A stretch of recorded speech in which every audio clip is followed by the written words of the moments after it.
السلام علیکم ورحمۃ اللہ وبرکاتہ۔ دوستو، میں نفیس اکبر قاسمی۔ کچھ لوگوں کا اعتراض ہے کہ قرآن پاک کو چومنے اور بوسہ لینے کی کوئی دلیل ہی نہیں ہے، تو قرآن کریم کو چومنا اور سینے سے لگانا کیسے جائز ہوگا؟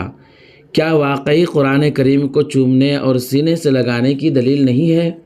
کیا فرماتے ہیں اس سلسلے میں علماء کرام اور مفتیان نظام؟ چنانچہ کسی نے دارالعلوم دیوبند کے دارالافتاء سے فتویٰ پوچھا ہے۔ دارالعلوم دیوبند کا فتویٰ دیکھنے سے پہلے ہم علامہ یوسف بن نور اٹاون کراچی کا فتویٰ دیکھتے ہیں۔ سوال: کیا قرآن کریم کو چومنا کھول کر منہ پر، آنکھوں پر اور سینے سے لگانا جائز ہے؟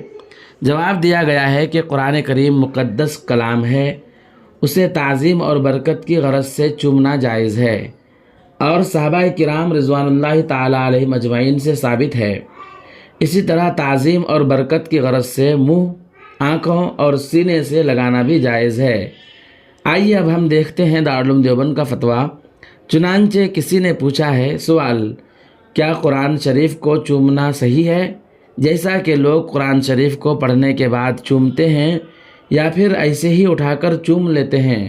مفتیان کرام نے جواب دیا ہے، بسم اللہ الرحمن الرحیم: قرآن شریف کو تعظیم و تکریم کی غرض سے چومنا جائز اور درست ہے۔ حضرت عمر رضی اللہ تعالیٰ عنہ سے منقول ہے کہ وہ ہر صبح قرآن پاک کو لیتے اور اس کو چومتے اور فرماتے تھے کہ میرے رب کا فرمان اور میرے بزرگ و برتر پروردگار کا منشور ہے۔ اور حضرت عثمان رضی اللہ تعالیٰ عنہ بھی قرآن پاک کو چومتے تھے اور چہرے پر لگاتے تھے۔ در مختار اور شامی جلد نمبر 9 صفحہ نمبر 552 پر موجود ہے۔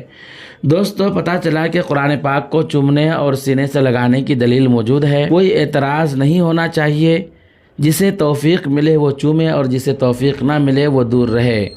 اگر آپ کو ویڈیو پسند آئی تو لائک اور چینل کو سبسکرائب ضرور کریں۔ پھر ملتے ہیں جلد ہی کسی نئی ویڈیو کے ساتھ۔ السلام علیکم ورحمۃ اللہ وبرکاتہ۔